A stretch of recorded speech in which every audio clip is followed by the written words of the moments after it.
भाजपा से गठबंधन तोड़ने के बाद से नीतीश लगातार भारतीय जनता पार्टी और अन्य विपक्षी दलों के निशाने पर है।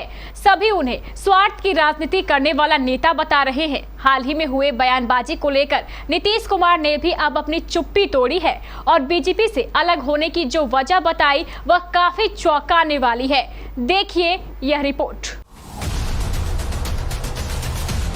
बिहार के मुख्यमंत्री नीतीश कुमार पर लगातार बीजेपी के आरोपों की बौछार जारी है। केंद्रीय गृह मंत्री अमित शाह ने बिहार का दौरा किया था और हाल ही में उनके दौरे में नीतीश कुमार जमकर इनका शिकार हुए थे। दरअसल अमित शाह ने जुबानी तीर जमकर नीतीश कुमार पर चलाए। बिहार के पूर्व उप मुख्यमंत्री सुशील मोदी ने भी नीतीश कुमार को आड़े हाथों लेते हुए उन पर कई आरोप लगाए थे। अब इन तमाम आरोपों पर नीतीश कुमार ने अपनी चुप्पी तोड़ दी है और ये स्पष्ट किया है कि भविष्य के गर्भ में चाहे जो हो, लेकिन बीजेपी के साथ वो कभी नहीं जाएंगे। यानी जेडीयू और बीजेपी का गठबंधन अब कभी भी नहीं होगा।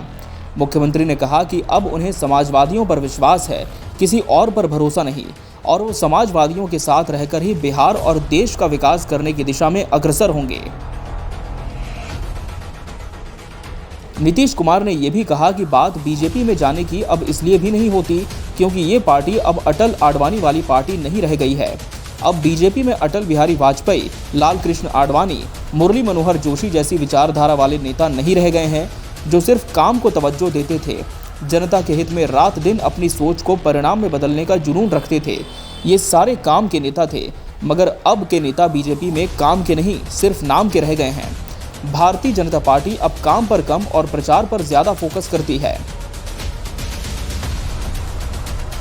मुख्यमंत्री नीतीश कुमार समस्तीपुर जिले के सराय रंजन मेक इंजीनियरिंग कॉलेज के लोकार्पण कार्यक्रम में पहुंचे थे। इसी दौरान जब पत्रकारों ने उन पर सवालों की बौछार की और बीजेपी द्वारा लगाए जा रहे आरोपों पर उनसे जवाब तलब करना चाहा, तब ये तमाम बातें मुख्यमंत्री नीतीश कुमार ने अपने जवाब में कही हैं।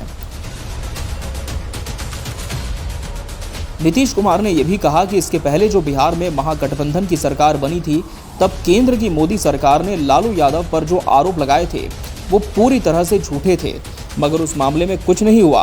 अब फिर से महागठबंधन सत्ता में तो है और लालू को फंसाने की साजिश की जा रही है। बहरहाल नीतीश ने ये तो स्पष्ट कर दिया कि भविष्य में बीजेपी के साथ उनका गठबंधन लगभग असंभव है, लेकिन समाजवादी पार्टी की अपनी एक अलग विचारधारा है, उसकी राजनीति करने का अपना एक अलग ढंग है। इस विचारधारा को, इस ढंग को जनता दल यूनाइटेड और उसके मुखिया किस तरह से अपनाते हुए बिहार की राजनीति में परिवर्तन लाएंगे, ये फिलहाल देखने वाली बात होगी। Bureau report, KBC news.